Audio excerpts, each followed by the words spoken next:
राधे राधे दोस्तों, श्रेया की रसोई में आपका स्वागत है। गर्मियाँ बहुत पड़ रही हैं और गर्मियों में जब कुछ ठंडा खाने का मन होता है तो आज गर्मियों में मिलने वाले वाटरमेलन या तरबूज की हम आइसक्रीम बनाएंगे, वो भी बर्फ़ वाली, जो बचपन की याद को ताज़ा करती है। और ये मेरे बचपन की रेसिपी है जो मैं आपसे शेयर कर रही हूँ। उसके लिए हमने एक वाटरमेलन या तरबूज ले लिया है। वजन पे नापेंगे तो ये 3 किलो है। तो इसका हमको हाफ पीस चाहिए। तो आप चाहे तो कट करा के चेक करा के भी ला सकते हैं या ऐसे भी ला सकते हैं। और जो लाल है वही तरबूज हमको चाहिए और मीठा भी होता है ये।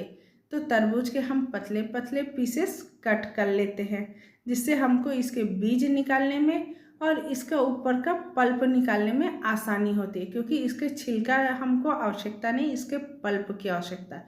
तो इस तरह से तरबूज के ऊपर का पल्प हम निकाल लेंगे। और जब तक ये पल्प निकल रहा है तब तक आपसे प्यारी सी विनती कर रही हूँ, रिक्वेस्ट कर रही हूँ, वीडियो पसंद आ जाए तो लाइक कर दीजिएगा और शेयर कर दीजिएगा, सब्सक्राइब कर दीजिएगा, बेल आइकन दबाना मत भूलिएगा, जिससे आने वाली वीडियो की नोटिफिकेशन आपको सबसे पहले मिल जाएगी।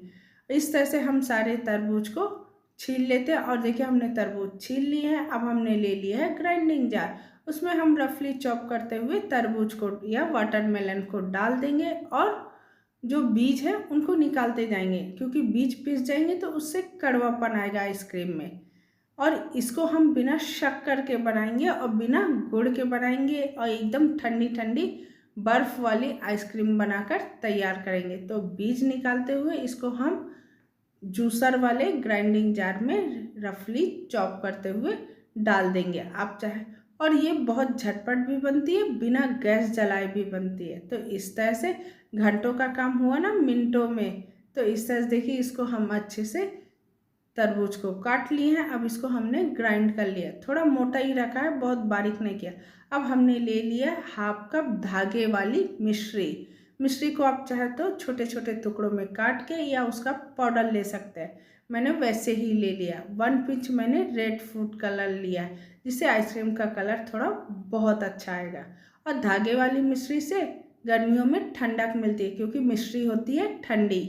तो इस तरह से हमने इनको अच्छे से ग्राइंड कर लिया है सारी चीज़ों को। और देखिए, धागे वाली मिश्री अच्छे से ग्राइंड नहीं हुई है, इसलिए इसका आप पाउडर भी ले सकते हैं या कूट के भी ले सकते हैं। तो हमने एक बाउल लिया और लगा दिया स्ट्रेनर या छन्नी। उसमें हम छान लेंगे जो थोड़े बहुत बीज रह गए होंगे या धागे वाली मिश्री के धागे रह गए होंगे, वो सब छन्नी में रह जाएगा। और देखिए, कितने बीज भी हैं और मिश्री के धागे भी हैं, हल्के मोटे पल्प है, वो भी इसमें रह जाएंगे। और हमने सारे तरबूज या वाटरमेलन को एक बाउल में छान लिया। और देखिए कितना बढ़िया कलर आया। अगर आप घर के लिए बना रहे हैं तो आप फूड कलर अवॉइड कर सकते हैं, क्योंकि फूड कलर हेल्दी नहीं होता, बस हमको दिखाने के लिए उसमें डालना पड़ता है। अब इधर मैंने ले लिया एक आइसक्रीम मोल्ड, उसमें मैंने सारा भर दिया। अगर आपके पास आइसक्रीम मोल्ड ना हो तो मैं आपको दूसरा तरीका बताऊंगी, 3 in 1 वाला। बिना आइसक्रीम मोल्ड के भी आप ये आइसक्रीम या बर्फ़ के गोले तरबूज वाले जमा सकते हैं। तो सबसे पहले हम भर देंगे अपने आइसक्रीम मोल्ड में।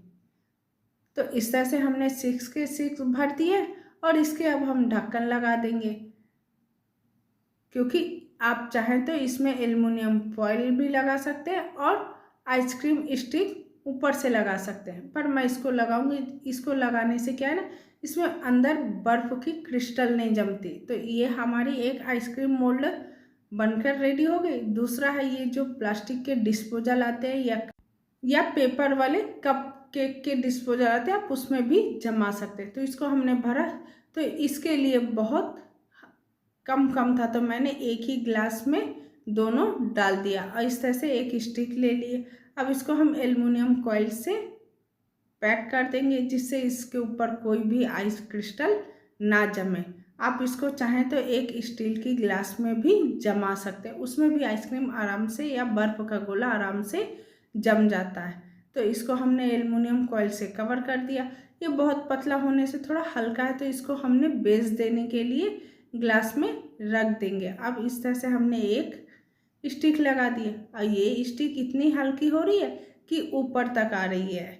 तो इसको स्टिक को सेट करने के लिए आप रबड़ बैंड लगा सकते हैं या कोई टेप भी चिपका सकते हैं। अब इसको हम अच्छे से बेस दे देंगे जिससे ये हमारा फ्रीजर में ढरके ना, और इसको भी हम अच्छे से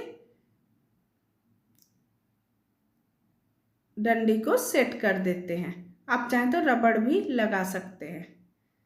और इस तरह देखिए हमने इसको अच्छे से सेट कर दिया। आप इस तरह से कर सकते हैं, या कॉफ़ी के मग आते हैं जो डिस्पोजल वाले, आप उसमें भी आसानी से जमा सकते हैं अगर आपके पास आइसक्रीम मोल्ड ना हो। तो इस तरह लेके हम रख देंगे और इसको हम फ्रिज में 7 से 8 घंटे के लिए सेट होने के लिए रख देंगे। 7 से 8 घंटे में फ्रिज हमारा या आइसक्रीम हमारी अच्छे से सेट हो जाएगी। या आप ओवरनाइट भी रख सकते हैं। मैंने ओवरनाइट रखा था। अब दूसरे दिन देखिए कितने बढ़िया आसानी से हमारी ये आइसक्रीम मोल्ड से निकल रही है। तो इसको हम अब एक एक प्लेट में निकालते जाते हैं। और कितनी बढ़िया जमी है हमारी वाटरमेलन या तरबूज की आइसक्रीम। तो इस तरह की हेल्दी और टेस्टी और थोड़ी ठंडक देने वाली आइसक्रीम आप घर पे आसानी से बना सकते हैं। और बच्चों को तो ये बहुत पसंद आती है। देखिए ये तो हो गए मोल्ड वाली आइसक्रीम, कितनी बढ़िया जमी है। अब हम निकालते हैं डिस्पोजल वाली आइसक्रीम। तो हल्का इसको रैप कर देंगे और ये आसानी से निकल जाती है। और देखिए कैसे डीमोल्ड हो गई आसानी से। इसकी डंडी हल्की तिरछी हो गई थी, तो आप इसकी डंडी को अच्छे से सेट कर लें। और ये हमारी बन गई ठंडी ठंडी वाटरमेलन की आइसक्रीम या बर्फ़ के गोले। तो अब ये सर्व करने के लिए एकदम तैयार है, वाटरमेलन या बर्फ़ के गोले। अगर आपको ये वाटरमेलन की आइसक्रीम इस गर्मी पसंद आ जाए तो लाइक सब्सक्राइब कर दीजिएगा। और कमेंट बॉक्स में लिखना मत भूलिएगा कि वाटरमेलन तरबूज का बर्फ़ के गोले आपको कैसे लगे। धन्यवाद।